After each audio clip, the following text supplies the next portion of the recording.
በስመ አብ ወወልድ ወመንፈስ ቅዱስ አሃዱ አምላክ አሜን። ድርሳነ ማህያዊ ዘዕለተ ረቡዕ። ጌታ ሆይ ነገራችንን ማን ያምነናል? የእግዚአብሔርስ ክንድ ለማን ተገልጧል? ነገራችን በፊቱ እንደ ሕፃን በደረቅ መሬትም እንዳለ ስር ሆነ። መልክና ውበት የለውም፣ እነሆ አየነው፣ ደም ግባት የለውም፣ ውበትም የለውም። መልኩም የተናቀ ከሰውም ልጆች ሁሉ የተዋረደ የተገረፈ ሰው መከራንም የተቀበለ ነው። ፊቱንም መልሷልና አቃለሉት፣ አላከበሩትም። እርሱ ግን በእውነት ደዌያችንን ተቀበለ፣ ሕማማችንንም ተሸከመ፣ ስለ እኛም ታመመ። እኛም እንደ ታመመ እንደ ተገረፈም ቆጠርነው። እርሱ ግን ስለ ኃጢአታችን ቆሰለ፣ ስለ በደላችንም ታመመ። የሰላማችንም ተግሣጽ በእርሱ ላይ ነበረ፣ በእርሱ ቁስል እኛ ተፈወስን። እያንዳንዱ ወደ ገዛ መንገዱ አዘነበለ፣ እግዚአብሔርም ስለ ኃጢአታችን ለሞት አሳልፎ ሰጠው። እርሱ ግን በመከራው ጊዜ አፉን አልከፈተም፣ እንደ በግ ወደ መታረድ ተነዳ። የበግ ጠቦትም በሸላቾቹ ፊት ዝም እንደሚል እንዲሁ አፉን አልከፈተም። በውርደቱ ፍርዱ ተወገደ፣ ሕይወቱ ከምድር ተወግዷልና። ልደቱን ማን ይናገራል? ስለ ሕዝቤ ኃጢአት ለሞት ደረስኩኝ። ክፉዎችንም ስለ መቃብሩ ባለጸጎችንም ስለ ሞቱ እሰጣለሁ። ኃጢአትን አላደረገምና ከአፉም ሐሰት አልተገኘምና። ጲላጦስም የካህናት አለቆችና መኳንንትን ሕዝቡንም በአንድነት ጠርቶ እንዲህ አላቸው፣ ሕዝቡን ያጣምማል ብላችሁ ይህንን ሰው ወደ እኔ ያመጣችሁት። እነሆ በፊታችሁ መርምሬ ከምትከሱበትም ነገር አንድም በደል በዚህ ሰው አላገኘሁበትም። ሄሮድስም ደግሞ ምንም አላገኝበትም፣ ወደ እኛ መልሶታልና። እነሆም ለሞት የሚያደርሰው ምንም አላደረገም። እንግዲህ ቀጥቼ ፈተዋለሁ አላቸው። ጲላጦስ የጌታችንን ንጹሕ መሆን ካወቀ በኋላ ቀጥቼ ፈተዋለሁ አለ። ንጹሕ በመሆኑም ምክንያት የተቀጣ ከጌታችን በቀር ማን አለ? ጲላጦስ አይሁድን ደስ ለማሰኘት ስለፈለገ ያን ሁሉ ጥያቄና መልስ ሕጋዊውን የፍርድ ሂደት ማስፈጸም ትቶ በንጹሕ ጌታ ላይ ግርፋት እንዲወርድበት ፈረደ። ነቢዩ ኢሳይያስ በውርደቱ ፍርዱ ተወገደ ብሎ እንደተናገረ ትንቢት ጲላጦስ በእርጋታ ጀምሮት የነበረውን ሕጋዊውን የምርመራና የፍርድ ሂደት አሽቀንጥሮ ጥጦ ወይም ትቶ ከሕግ ውጪ በዚያች ቀን በአይሁድ እጅ የተዋረደውን ጌታ ያለ ፍትሕ እንዲገረፍ ወሰነበት። ጲላጦስ ኢየሱስን ይዞ ገረፈው። የጲላጦስ ሐሳብ በመስቀሉ ፈንታ ግርፋት ቢገረፍ ሕይወቱን ካዳንኩለት ቢቆስል ምንም አደል የሚል ነበር። አይሁድም የግርፋቱን ጽናት አይተው ይሙት ማለታቸው እንደሚቀር ተስፋ አድርጎ ነበር። በዚህ ምክንያት ከትናንት ምሽት ጀምሮ ታስሮ ሲንገላታ ያመሸውን በሐናና ቀያፋ ግቢ ውስጥ ሲደበደብና በጡጫ ሲመታ ያደረውን ጌታ በምሕረት የለሾቹ የሮም ወታደሮች እጅ እንዲገረፍ አሳልፎ ሰጠው። ሮማውያን ግርፋት እንደ አይሁድ ግርፋት የጅራፍ ብቻ አልነበረም። የቤተ ክርስቲያን ታሪክ ጸሐፍት አውሳብዮስ ዘቂሳርያ እንደገለጠው ጅራፉ በቆዳ ከተሰራ በኋላ በላዩ ላይ ስለታማ የሆኑ የብረት ኳሶች ሾለው የተሳሉ የአጥንት ስብርባሪዎች ይደረጉበታል። በዚህ አሰቃቂ የግርፋት መሳሪያና በጨካኞቹ ወታደሮች እጅ ወድቀው ስቃዩን መቋቋም ተስኗቸው የሞቱ ብዙዎች ናቸው። በጅራፉ ላይ የተሰሩት የብረት ኳሶችና የአጥንት ስብርባሪዎች በሚገረፈው ሰውነት ላይ ሲያርፉ ስጋውን እየነጩ የሚነሱ ስለሆነ ጅራፉ በሰውነት ላይ ማረፉ ብቻ ሳይሆን ከሰውነትም የሚነሳበት ቅጽበት እጅግ ለመግለጥ የሚከብድ ስቃይ የሚያደርስ ነው። የግርፋቱም መጠን በጨመረ ቁጥር ደም ስሮችና አጥንቶች እስኪታዩ ድረስ የሚጎዳ፣ የጎድን አጥንቶችንም መሰባበር፣ ከፍተኛ የሆነውን ውጫዊና ውስጣዊ ደም መፍሰስ፣ የሳምባ መጎታት የሚያስከትል አሰቃቂ ሂደት ነው። በዚያች ቀን ጌታችን ለመግረፍ የተመደቡት ወታደሮች እስራኤልን በብርሃን አምድ በሌሊት የመራቸውን አምላክ፣ ሙሴና አሮንን በደመና አምድ ያነጋገራቸውን አምላክ በድንጋይ አምድ ላይ ለመግረፍ እርቃኑን አሰሩት። የካህናት አለቆችን ደስ ለማሰኘት ሲሉም በሙሉ ኃይላቸው በታላቅ ጭካኔ እጅግ ብዙ ግርፋትን አዘነቡበት። አንድ ገጣሚ እንዳለው በሙሴ አድሮ የፈጣሪን ክብር ለማየት የለመነው የሰው ልጅ ፈጣሪን በጊዜ ጀርባዬን ታያለ ብሎ የገባለትን ቃል ቢፈጽምለት ጀርባውን ቢያሳየው ግርፋትን አዘነበበት። በእርግጥም ቅዱስ ያዕቆብ ዘስሩግ ከጲላጦስ ግርፋትን ይቀበል ዘንድ ጀርባን ፈጠረ እንዳለ አምላክ ሰው የሆነና ጀርባን ለራሱ ያዘጋጀው ስለ ሁላችን ኃጢአት ግርፋትን ሊቀበልበት ነበረ። የሮማውያን ግርፋት ቅዱስ ጳውሎስ እንደተገረፈው እንደ አይሁድ ግርፋት በመጠን ተወስኖ አንድ ሲጎድል 40 ግርፋት አምስት ጊዜ ገረፉኝ እያለ የተገረፈው ሰው በሕይወት ተርፎ እያስታወሰ የሚናገረው አይነት አይደለም። ቤተ ክርስቲያናችን የጌታችን ግርፋት 6666 ጊዜ እንደሆነ ስታስተምር 5000 ነው 4000 ነው የሚሉም አሉ። ይህንን አሰቃቂ ግርፋት በሺህ ለሚቆጠሩ ጊዜ መገረፉ ግን ሁሉም ሊቃውንትና የታሪክ ሰዎች ተስማምተውበታል። ጌታችን እጅግ መገረፉን የሚያሳየን መስቀሉን ባሸከሙት ጊዜ በየስፍራው እስኪወድቅ ድረስ አቅም ማጣቱ ነው። የጌታን ግርፋት መቁጠር ቢቻልስ እንኳን ስቃዩን ግን እንዴት እንቆጥረዋለን?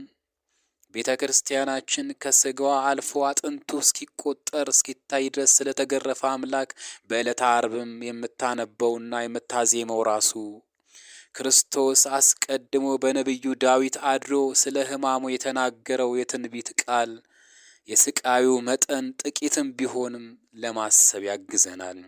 እንደ ውሃ ፈሰስኩ፣ አጥንቶቼም ሁሉ ተለያዩ፣ ልቤም እንደ ሰም ሆነ፣ በአንጀቴም መካከል ቀለጠ። አጥንቶቼ ሁሉ ተቆጠሩ፣ እነርሱም አዩኝ ተመለከቱኝም፣ አጥንቶቼ ተለዋወጡ። ቅዳሴያችን እንዲህ ይላል። የወልድን መከራውን የሚናገር ምን አይነት አፍ ነው? ምን አይነት ከንፈር ነው? ምን አይነት አንደበት ነው? የፍቅር ጌታ ሕማማቱ በተነገረ ጊዜ ይለያያል፣ ሕሊናም ይመታል፣ ነፍስም ትንቀጠቀጣለች፣ ሥጋም ይደክማል። በእውነትም የጌታችንን ስቃይ ለመግለጥ ምን አይነት ቋንቋ ምንም ያህል ቅኔ አቅም አይኖረውም። ቅዱስ ኤፍሬምም በክርስቶስ የተወደዳችሁ ሆይ ኑ ወዲህ ቅረቡ፣ በዚች ዕለት በዳዊት ከተማ የሆነውን አብረን እንይ። በተስፋው ቃል ሲጠበቁ የነበሩ የተመረጡ የአብርሃም ዘሮች ዛሬ ምን እንዳደረጉ እንመልከት።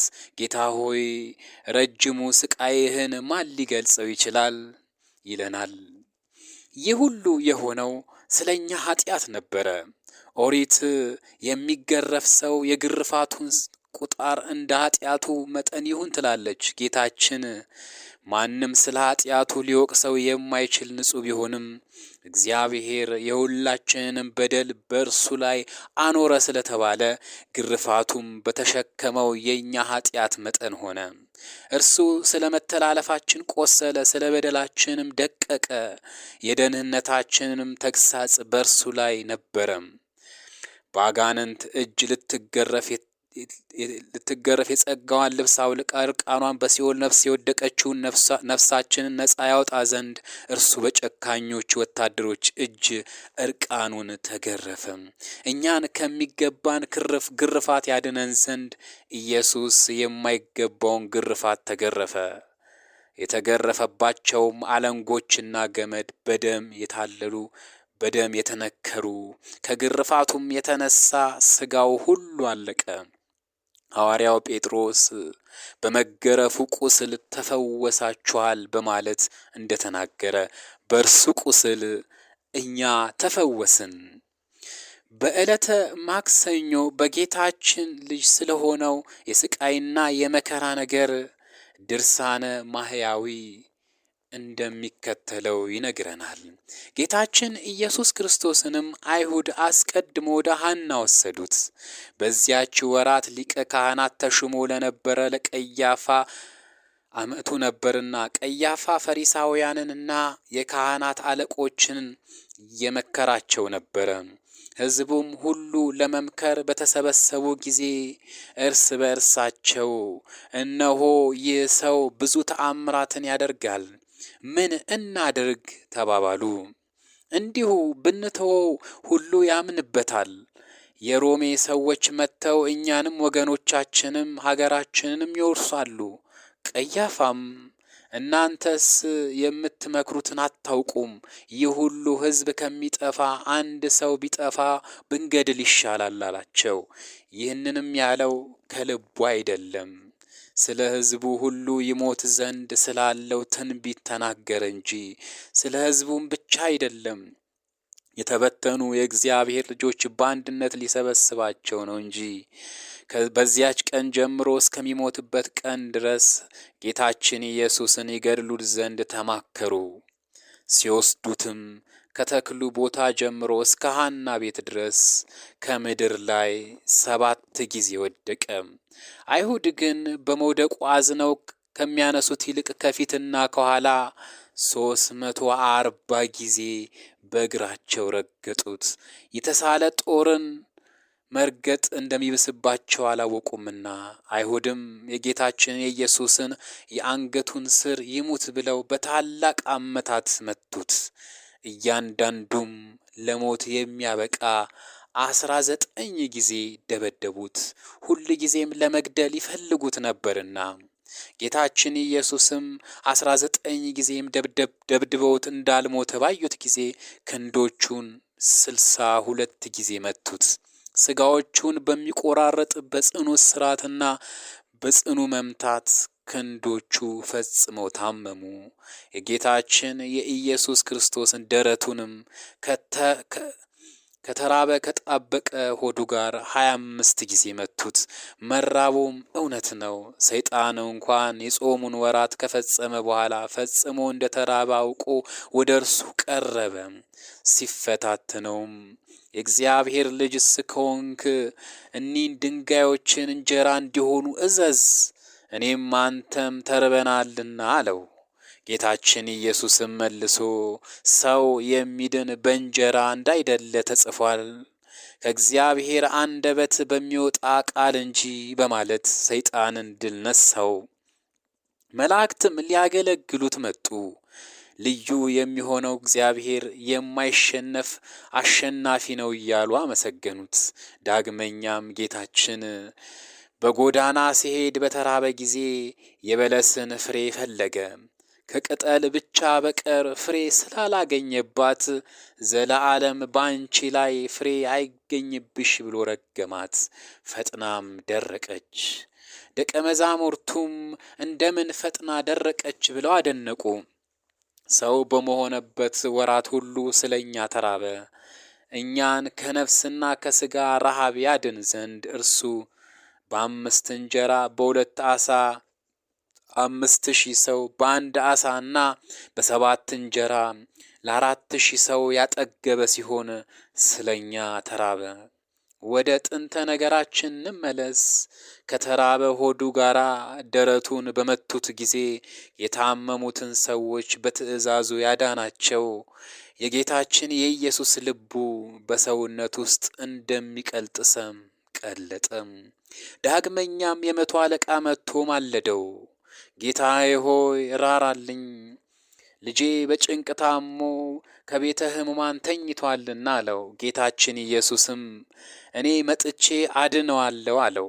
ይህም ሹም መልሶ ከቤቴ ልትገባ አይገባህም፣ በቃልህ ይዳን ብለህ እዘዝ፣ ልጄም ይድናል እንጂ አለው። እኔም እንጂ ገዥ ነኝ፣ የምገዛቸው ጭፍሮች አሉኝ። ከዚህ ያለውን ሂድ ብለው ይሄዳል፣ ሌላውም ና ብለው ይመጣል፣ ሎሌንም ይህን አድርግ ብለው ያደርጋል አለው። ጌታችን ኢየሱስም ይህንን በሰማ ጊዜ አደነቀ። ለሚከተሉትም ሰዎች አላቸው፣ በእስራኤል ውስጥ እንደዚህ የሚያምን እንዳላገኘው እውነት እላችኋለሁ። ብዙ ሰዎችም በእኔ ስም አምነው በምስራቅና ከምዕራብ ይመጣሉ፣ ከአብርሃም ከይስሐቅም ከያዕቆብም ጋር በመንግሥተ ሰማያት ይቀመጣሉ። የመንግሥተ ሰማያትም ልጆችም ለቅሶ ልጆችም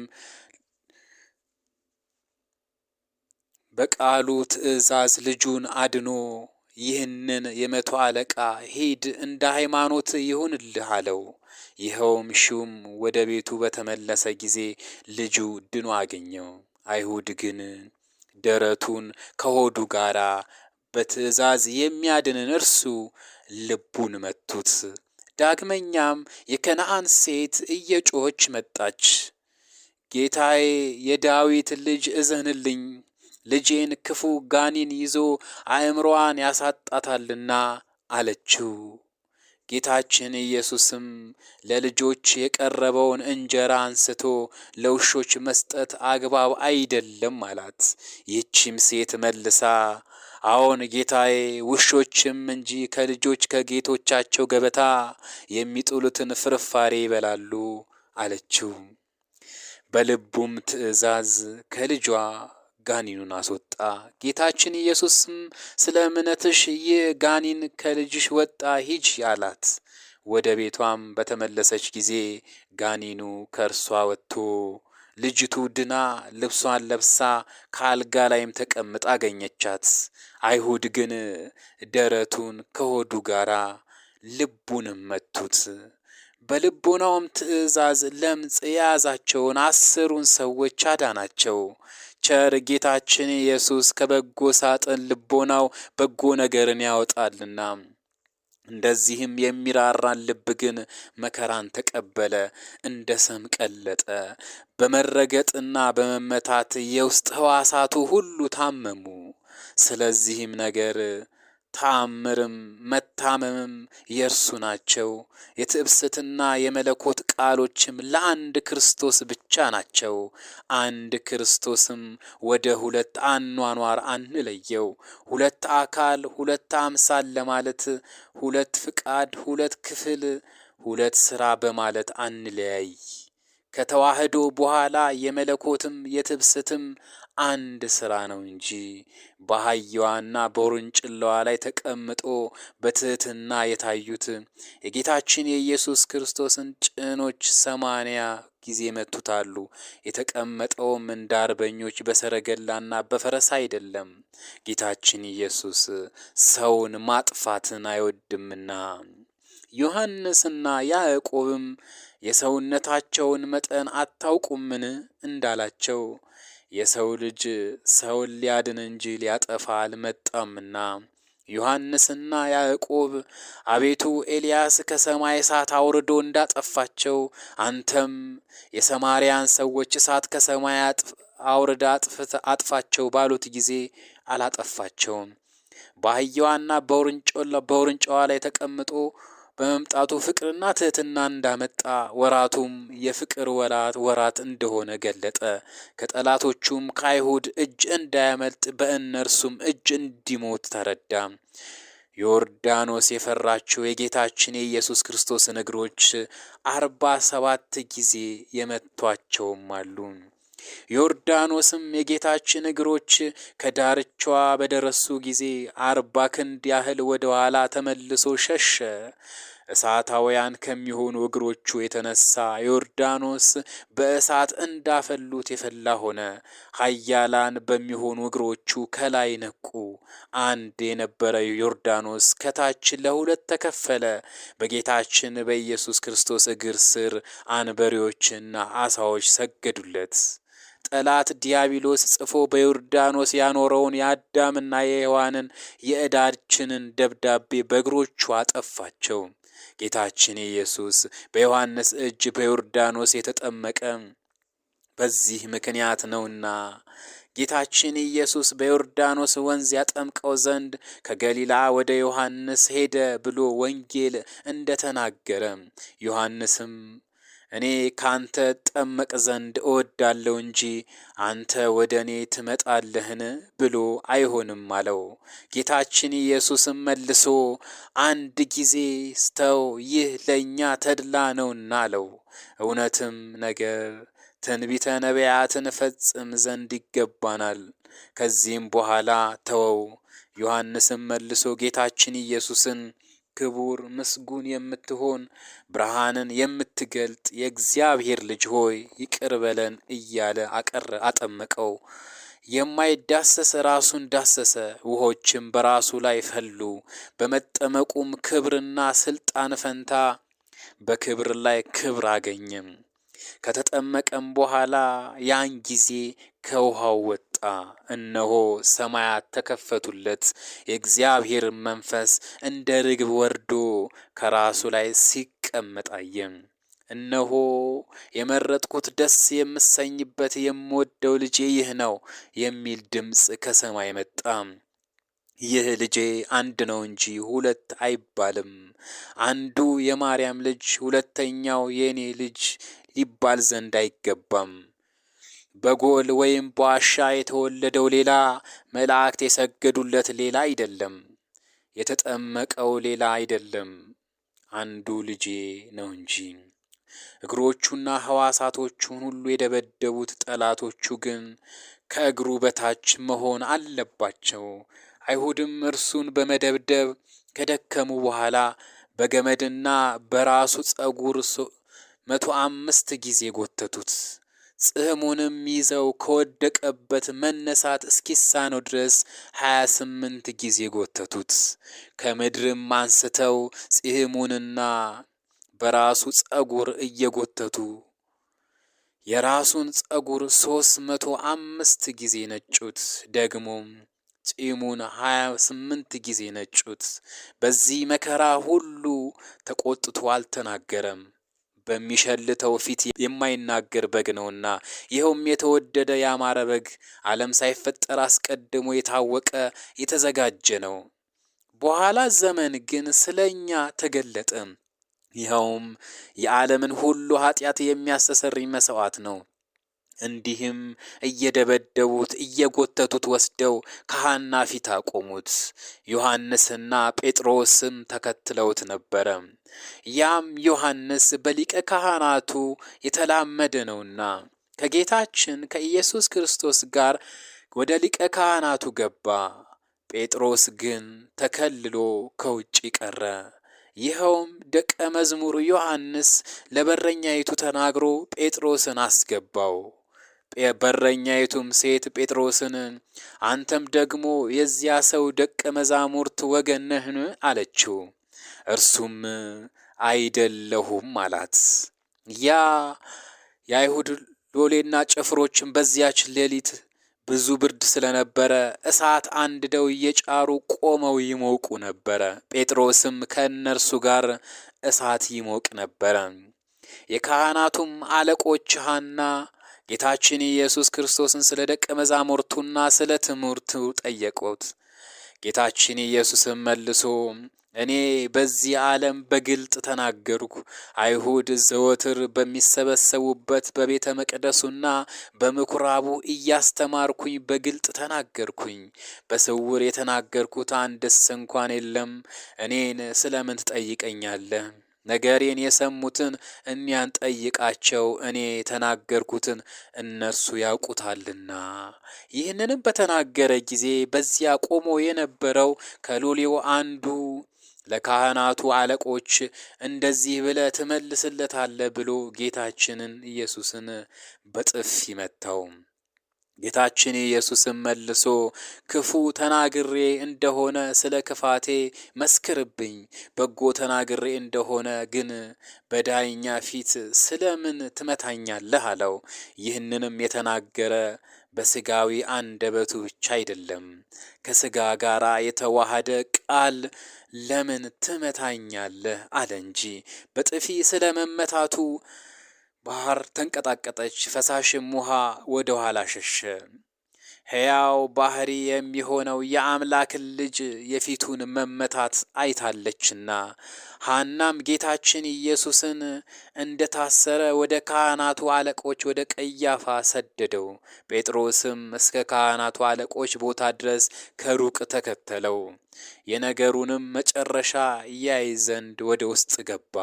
ካህናቱና የካህናቱ አለቆች ሕዝቡም ሁሉ ግን ጌታችን ኢየሱስን ይገድሉት ዘንድ የሐሰት ምስክር ይፈልጉ ጀመረ፣ ነገር ግን አላገኙም። ከዚህም በኋላ ብዙ የሐሰት ምስክር መጡ፣ ደግሞም ክፉ ነገር አላገኙበትም። ደግሞም 2 ሰዎች መጥተው ይህን የእግዚአብሔርን ቤተ መቅደስ አፍርሼ በ3 ቀን እሰራዋለሁ ያለው ነው አሉ። ማርቆስም ጌታችን ኢየሱስን ጸሐፊዎችና ካህናትም የካህናቱም አለቆች ወደ ተሰበሰቡበት ወደ ካህናት አለቆች ቦታ ወሰዱት ብሎ ተናግሯል። ጴጥሮስም እስከ ካህናቱ አለቆች ቦታ ድረስ ርቆ ተከተለው። ጴጥሮስም ከሎሌው ጋር በብርሃን በኩል ተቀምጦ እሳት ይሞቅ ነበረ። የካህናት አለቆችና ሕዝቡ ሁሉ ጌታችን ኢየሱስን ይገድሉት ዘንድ የሐሰት ምስክርን ይፈልጉ ነበረ፣ ነገር ግን አላገኙም።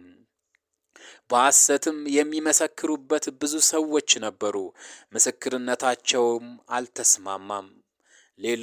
ሌሎቹ የሐሰት ምስክር ተነስተው እንዲህ አለ፣ ይህ እጅ የሰራውን መቅደስ አፍርሼ በ3ኛው ቀን አንስቼ ሌላ በእጅ ያልተሰራ ሰራለሁ ሲል እኛ ሰማ ነው ብለው ተናገሩ። ከዚህም ጋራ ምስክርነታቸው አልተስማማም። የካህናቱም አለቆች ከአደባባይ መካከል ተነስተው ይህን ያህል ሲያሳጡ አንድስ እንኳን አትመልስምን ብሎ ጌታችን ኢየሱስን ጠየቀው። ጌታችን ኢየሱስ ግን ዝም አለ፣ ምንም አልመለሰም። ደግሞም የካህናቱ አለቆች የብሩክ ልጅ ክርስቶስ አንተ ነህን ብሎ ጠየቀው። እውነትም የእግዚአብሔር ልጅ ክርስቶስ አንተ እንደሆንክ ትነግረኝ ዘንድ በሕያው እግዚአብሔር እማጸንሃለሁ አለው። ጌታችን ኢየሱስ መልሶ እኔ ክርስቶስ እንደሆንኩኝ አንተ ትላለህ አለው። እነሆ የሰው ልጅን በሰማይ ደመና ተቀምጦ ኃይል ባለው ስልጣን ሲመጣ ታዩታላችሁ። የካህናቱም አለቆች አለቃ ልብሱን ቀደደና እንዲህ አለ፣ እነሆ ስድቡን ሰማችሁ። ለምን ምስክር ትፈልጋላችሁ? እንግዲህ ምን ትላላችሁ አላቸው። ሁሉም ሞት ይገባዋል ብለው ፈረዱበት። አይሁድም ከሰው ልጅ ይልቅ ደም ግባቱ በሚያምረው በጌታችን በኢየሱስ ላይ ምራቅ ያበዛላቸው ዘንድ በአፋቸው ውሃ እየጨመሩ ምራቃቸውን 73 ጊዜ ተፉበት። ፊቴን አይቶ የሚድን የለም ብሎ በተናገረ በጌታችን ላይ ተፉበት። እርሱ ግን ምራቃቸውን ተጸይፎ ፊቱን አልመለሰም። ጌታችን ኢየሱስም የሚያስጸይፍ ምራቅን በፊቱ በመቀበሉ በኃጢአት የጠቋቆረና የኃጢአት ቅባት የተቀባ ፊታችንን ደስ በሚያሰይ ቅባቱ ብሩህ አደረገው። ራሱን በበትር መቱት፣ ጉንጮቹንም 120 ጊዜ በጥፊ መቱት። በጥፊና በበትር ከመቱት ብዛት የተነሳ ራሱን ጉንጮቹም ቆሰሉ። በራሱም ላይ ያሉት ቁስሎች ታላላቆች 72 ያህል ናቸው። ዓይኖቹም አፍንጮቹም የደም ምንጭ ሆኑ። የያዙትም ሰዎች በጌታችን በኢየሱስ ክርስቶስ ይዘብቱበት ጀመረ። ፊቱን በጨርቅ ቅዳጅ ሸፍነው እየደበደቡ ክርስቶስ የመታህ ማን ነው? ተናገር ይሉት ነበረ። ሌላም ብዙ ስድብ ይሰድቡት ነበረ። ጴጥሮስም ከውጭ ተቀምጦ ሳለ አንዲት ብላቴና መጥታ አንተ ከገሊላው ሰው ከኢየሱስ ጋር ነበርክ አለችው። ይህን የምትዩን ሰው እኔ አላውቀውም ብሎ በሕዝብ ፊት ካደ። ወደ ደጅም ወጥቶ ሳለ ሌላይቱ ብላቴና አገኘችው። ከዚያም ለቆሙ ሰዎች ይህም ሰው ከናዝሬቱ ከኢየሱስ ጋር ነበር ብላ ነገረቻቸው። ይህን ሰው አላውቀውም ብሎ እየማለ ካደ። ጥቂት ቆይቶም ሳለ ከዚያም የቆሙ ሰዎች መጥተው ጴጥሮስን አንተም እውነት የእርሱ ወገን ነህ፣ በነገርህም ትታወቃለህ አሉት። ከዚህም በኋላ ይህን ሰው አላውቀውም ብሎ ራሱን እየረገመ ማለን። ሁለተኛም ዶሮ ጮኸም። ጌታችን ኢየሱስም ተመልሶ ጴጥሮስን አየው። ጴጥሮስም ዶሮ ሳይጮህ 3 ጊዜ ትክደኛለህ ብሎ ጌታችን ኢየሱስ የተናገረው ቃል አስቦ ሄዶ ያለቅስ ጀመረ። ጌታችን ኢየሱስም የጴጥሮስን የመጸጸትን ለቅሶ ተቀብሎ 30ውን አንድ እያለ 3 ጊዜ ይቅር አለው። የመንግሥተ ሰማያትንም መክፈቻ ሰጠው። ጌታችን ኢየሱስ ክርስቶስ ቸር ይቅር ባይ አምላክ ነውና ጌቶቼ አብ ወልድ መንፈስ ቅዱስ ሆይ አደራ እላችኋለሁ። እመቤቴ ማርያም ሆይ አንቺንም እማጸናለሁ እማልዳለሁ። ጌታችን ኢየሱስ ክርስቶስ በነፍሱና በሥጋው በተቀበላቸው መከራዎች ሁሉ ሁለተኛም በመቸንከሩ የሾህ አክሊል ተቀናጅቶ በመሰቀሉ በሞቱም ወደ ሲኦል በመውረዱም በጦር በመወጋቱም በመቀበሩ ኃጢአቴን ሁሉ ይቅር ትሉኝ ዘንድ ከኃጢአቴም ሁሉ ፍዳ ታድኑኝ ዘንድ ወንጌል እንደተናገረ ጌታ ኢየሱስ ክርስቶስ ያደረገው ተአምር ይህ ነው። በቅፍርናሆም ልጁ የታመመበት የንጉሥ ወገን የሆነ አንድ ሹም ነበረ። እርሱም ጌታችን ኢየሱስ ከይሁዳ ወደ ገሊላ እንደመጣ በሰማ ጊዜ ልጁ ለሞት ቀርቦ ነበርና ሊያድንለት ዘንድ እንዲወርድ ወደ እርሱ ሂዶ ለመነው። ጌታችን ኢየሱስም መልሶ ተአምርና ምልክት ካላየህ አታምንምን አለው። ያም የንጉሥ ባሪያ ልጄ ሳይሞት ፈጥነ ውረድልኝ አለው። የዚህን ጊዜ ጌታችን ኢየሱስ ክርስቶስ ልጅህ ድኗል፣ ሂድ አለው። ያም ሰው ጌታችን ኢየሱስ በነገረው ቃል አምኖ ሄደ። ሲወርድም ብላቴኖች ተቀብለው ልጅህ ድኗል አሉት። አይሁድ ግን አዳኝ ክርስቶስን ደረቱን ልቡን ከሆዱ ጋር መቱት። የመሴፋ ሰው ከሚሆን ከሳሙኤል ዘመን ጀምሮ የናቁ አይሁድ በራስ ጠጉርና በገመድ እየሳቡ ከሐና ወደ ቀያፋ የወሰዱ አልፋ ሆይ ለተስፋ በቆመ ጊዜ መስቀል ተስፋ ይሁነኝ እንጂ ዘለፋ አይሁንብኝ። ክንድህ ከወሰናቸው ከሁለት ክንዶች ጋር የተዋረደች የሆነች አንገትን ስር በመመታትና በማሰር መከራ ያጸኑብህ ፍጹም ኃጢአትም ብሰራ በየቀኑ ሁሉ ቸርነት ይከተለኝ። ኦ ሆድ ቸርነትን የተሞላ ደረትም ሰውን የሚያጸና ነው። በከበረ ደምህና በፊት ወዝ መከራ እስኪያጸኑብህ ውስጣዊ የሚሆን ነዋየ ውስጥህን የመቱ ከተሰወረ ኃጢአቴ አንጻኝ። ለእኔ ለባሪያ ከልዩ ሁሉ ነገር ራራልኝ። እንደ በደለኛ አይሁድ በመቱ ጊዜ ያለ ቁጣ የጭኖች በትር የታገስክ የሽፍቶችን መስቀል የተሸከምክ ከበደልም የተራቆት ክርስቶስ ሆይ አቤቱ የቀይ እባብ ሰራዊቶች እንዳይመጡብኝ በኃይል እግራቸውን እንደ እባብ እግር አድርግ። ድብደባን ካበዙብህ በኋላ አይሁድ በተክል ቦታ ውስጥ 36 ጊዜ 2 እግሮችን የመቱ በግራና በቀኝ እረፍትን ሰርተ በእሳታዊ ባህር መካከል ጎዳና ስጠኝ። በሥጋዊ ቁጥር ከሆነ ብዙ ቁጥር የፊትን ጽም የነጩ የተቀበልከው መከራ የበሽተኞችን ሕይወት ታድን ዘንድ ክርስቶስ ግፍን የማይፈሩ አይሁድ 7 ጊዜ በጎዳና መካከል የጣሉ ሊቀ ካህናትም በውጪ በጎ በተናገር ጊዜ በነገርህ እንዴት ተቆጣ? ማልኮስስ ፊትን እንዴት ጸፋው? በፈንታው ወደ ተሾመው ወደ አማቹ ወደ ቀያፋ በሐና ትእዛዝ ዳግመኛ የወሰዱ መለኮትህ በሥጋ ለምን ታመመ? መለኮትህስ በመቃብር ውስጥ ለምን ተኛ? ዓለም አንተን ምንም በከንቱ ባልወርስ ከጠጉር እጅግ የበዙ ጠላቶች በግፍ በሕይወት የሞት ፍርድን የፈረዱብህ በሰውም መከራ የተፈተንክ ክርስቶስ ሆይ ክረምትን ባገባህ ጊዜ በጋንም በጊዜው ባመጣህ ጊዜ በምህረት ጠብቀኝ። ፊትህን ለመመታት የሰጠ ከአፍረት ምራቅ ፊትን ያልመለስክ ተማሪዎችን በመከራ ጊዜ ጥለው የሸሹ ክርስቶስ ሆይ በጭቃ የተሰራ ቤትን ሌቦች እንዳይቆፍሩት በመስቀል ጠብቀው። ጠላቶች በጣታቸው ዓይንን የሸፈኑ በበትር መተው ያቆሰሉ ዳግመኛም በግዞት ቤት እጅና እግርን የታሰርክ ቸር ፈጣሪ ሆይ በለመለመች አገርና ባማረች ምድር ነፍሴን አሳርፋት። ጌታዬ ኢየሱስ ክርስቶስ ሆይ ኃጢአቴን አስተሰርይልኝ። አሜን።